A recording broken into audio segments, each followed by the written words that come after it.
Hey people, the internet friends and family, welcome back to the channel. It's me, your boy D-Rex, and today we are reacting to a death battle!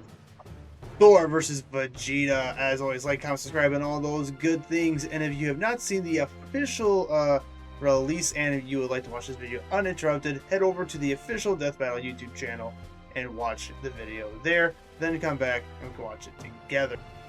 Alright, so right off the bat, when it comes to like I'm gonna say this, like, Thor has got Vegeta beat in terms of physical strength. I mean, yes, Vegeta can, he's fought on planets that have 10 times Earth's gravity. Thor has withstood a force that is 200 billion times greater than Earth's gravity. And so yeah, when it comes to like physical strength, I'm just gonna, Thor's got Vegeta beat. However, that might actually work against him though when Vegeta goes into Ultra Ego. Yeah, that's like basically it's like he can take the hit and then add the power behind that hit to his own and then throw it back, add to his opponent. So I think that would be the only way Vegeta can overcome Thor's strength is with Ultra Ego. In terms of like speed, let's see. Thor was able to take on the Greek god Ares, who, if I understood it correctly, he could. The Ares could fight at plank time, which I didn't even know plank time was actually a measurement of time, but apparently it's like the smallest measurement we can calculate apparently. So in terms of speed, he can or he can react, I guess. They didn't really make that part clear. So I'm guessing that Thor can at least react to someone who can fight that fast.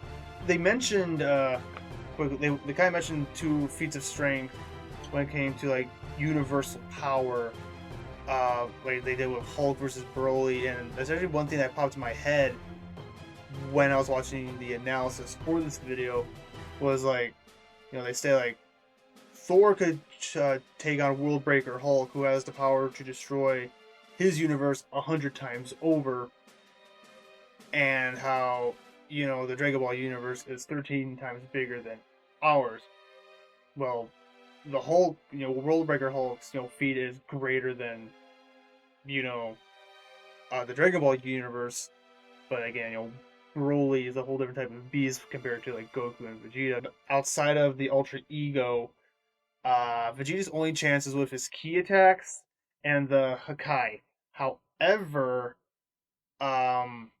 Thor he's taken hits from things that should have disintegrated him, and he stopped Mephisto from like absorbing his soul, devouring his soul. No, you can make the argument like absorbing a soul was that the same thing as making your soul cease to exist. I don't know. But of course, the Hakai can erase you from time. I don't know if Thor can resist that. But yeah, like the God Blast, that like other like God characters in the Marvel universe like Galactus, they don't want to mess with it. So that too, with the Warrior Manus and the God Blast, it's basically who can get in that, major killing blow. If, the God Blast makes characters like Galactus turn tail, and you add the, Warrior's Madness, I think that might be enough to beat Vegeta. But of course, can Vegeta close in fast enough to use the Hakai? But also at the same time, though, or I've read over the notes and I forgot to mention something, was Thor has energy manipulation and Mjolnir can absorb energy. So Vegeta's key attacks could potentially be absorbed by Mjolnir and become null and void. So really, basically what I think it's going to come down to is, can Vegeta's Ultra Ego, turn the scales, tip the scales in his favor when it comes to brute strength against Thor, and can he get in quick enough with the Hakai to take Thor out. Again, if the Hakai will work on Thor. And for Thor, it's, can he get in before even Vegeta can? Can he overpower Vegeta? And so honestly, I have no idea who is gonna win this one. I'm just gonna sit back and see who wins.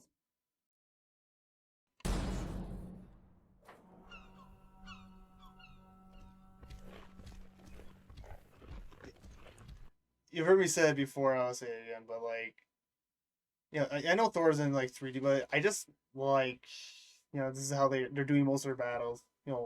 Background and everything is 3D rendered, and the fighters are more like 2D or pixelated. I think it just works.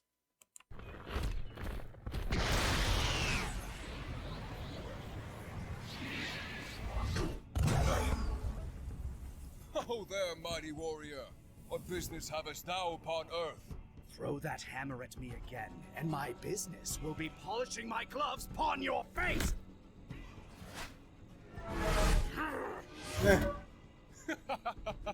Didst that count? I guess it did.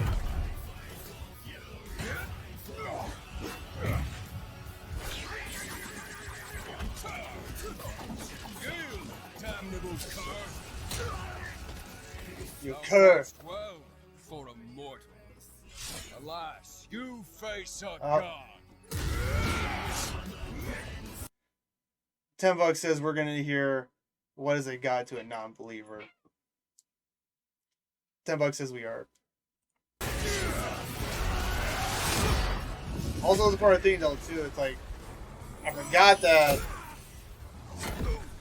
while his I have evolved beyond gods. okay. That works too. I was gonna say that how. Oh. Okay, I need to get what I was gonna say out. It's like Thor brought that axe out. Now, for a moment, I thought maybe Vegeta was gonna take it.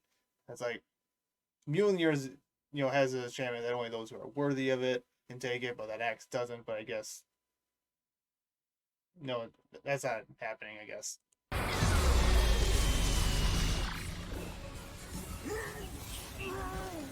Oh, he absorbed the attack. Okay. Ooh. Oof.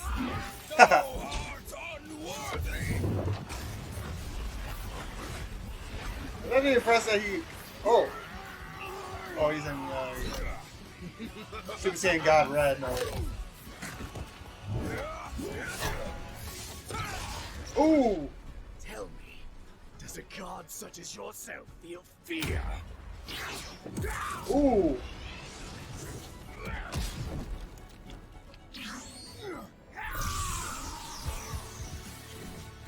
Dang.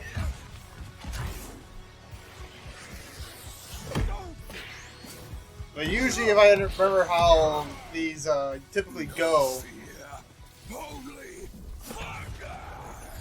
Oh, got Warrior Madness. I was gonna say when one of the characters starts getting the edge in the beginning, usually about the halfway point, it turns around. All you will feel is oblivion! Oh, God, the God Blast.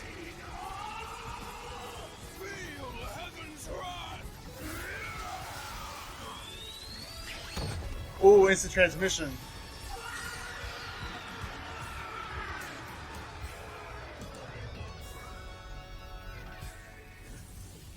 Oh, wow. Oh.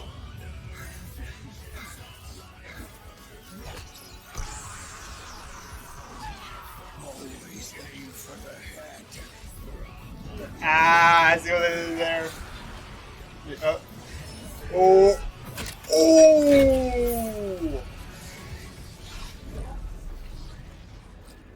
Oh, wow. Dang, that was close. KO!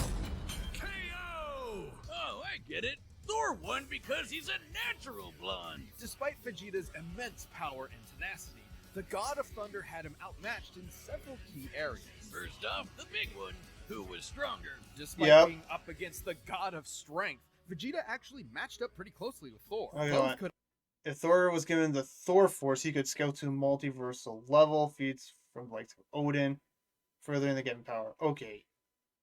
output power far in excess of destroying a single universe. It's always tough to get an exact number for Dragon Ball Super's most powerful characters, but we can combine His power scaling in Dragon Ball, I get confused by that. Transformations to get a rough estimate. It's important to note that Ultra Ego's power boost has never been stated, but we do know that Super Saiyan Blue Goku and Super Saiyan Blue Vegeta were roughly even in power. When Goku applied a Kaioken times 20 boost to fight Jiren, Vegeta kept up after going Blue Evolved, implying that both increases in power are roughly the same increase. Similarly, Blue Vegeta matched base Top, and needed Blue Evolve to keep up with Top's God of Destruction form, which is extremely similar to Ultra Ego. It was later confirmed in an interview with Toyota. I can't pronounce Japanese names to save my life.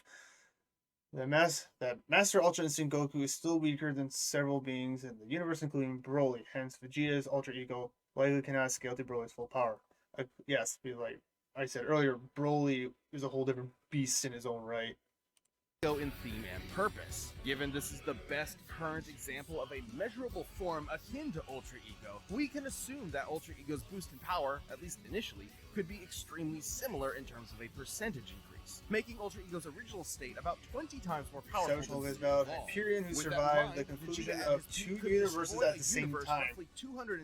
This also excludes Warrior Manus, which was multiplied. Taking a look at the Marvel Universe's size, which has a radius of at least 1 trillion light years, as well as scaling to the Worldbreaker Hulk, Thor ended up only about 10 times stronger. Not terribly different, and it's definitely possible Vegeta's power could increase during the fight to match it. But even if he was stronger, it wasn't the only thing that mattered. Ultra Ego's damage absorption could only do so much against an opponent like Thor. Vegeta may have trained as a warrior from birth, but Thor has been fighting for Ultra Ego's absorption has a limit. Foes, allowing him to adapt to Vegeta fairly easily. And the fact that Thor was way faster gave him a lot of leeway. I forgot, Thor's been around for so long, he's applying more Vegeta's experienced. transformation multipliers to the shockwaves from Goku and Beerus' punches, Vegeta should be able to fight at nearly 300 quintillion times the speed of light. But scaling to Ares, moving within Planck time? Thor would be over 70 quadrillion times faster. More than fast enough to avoid Vegeta's key attacks, and even more importantly, absorb all of them with Mjolnir. This alone could shut down all of Vegeta's ranged attacks. Sure, Veggie could absorb it back with Spirit Vision, but he'd have to hit Thor first, and with that much of a speed difference, that's easier said than done. And since Thor can just will the energy out of somebody, he could just take it right back, and then some. Even without absorption, Vegeta's ki reserves are not infinite, and many of his battles have ended with him at low energy. He was exhausted by the end of the Tournament of Power, which lasted about 1 hour in total. Meanwhile, Thor fought an army for over a month straight. Theoretically, Vegeta could have ended the fight immediately with Hakai, if not for the fact that Thor has resisted theoretically. Before, including physically, spiritually, and temporally. Oh, he has. Vegeta had no way to match the I missed that part. Killed friggin' Galactus, and that guy has threatened the infinite multiverse with destruction just as a side effect of his battles. That's a level of power beyond anything we've seen in Dragon Ball yet. You know, they had to do a death battle with Galactus at some point. Never going to go down easy, but Thor's raw power, speed, and devastating godly abilities were too much for the Prince of all Saiyans. Vegeta nearly won until Thor blew his mind. You might say that pun was kind of terrible. You don't do puns! We've talked about this! My thing. Well, the winner is Thor. Alright. Thank you for watching. Stay tuned, we'll be jumping into the next matchup next week. But you can always get more Death Battle right now by clicking one of those boxes right over there. Who's next? And by downloading the battle music, linked down below. Okay. Oh. This is gonna be bloody. Okay. Well. You know, really it was that Hakai that I wasn't sure if it would work on Thor or not. I mean, there was some of those key factors that they talked about there that, said that Vegeta could have won with, this, this, and this, and theoretically the Hakai could have, used to win. this fight, and those you know, few things that I wasn't really sure. It's like, you know, Vegeta's got, you know, X, Y, and Z that could help him win the fight, but Thor's got this to counteract what Vegeta can do. But you know, I've been happy with no matter who won. But you know, again, you know, the way they explain it, it makes sense to me. But what do you guys think? Do you agree with their analysis? Let me know in the comments below, and I'll see you in the next video.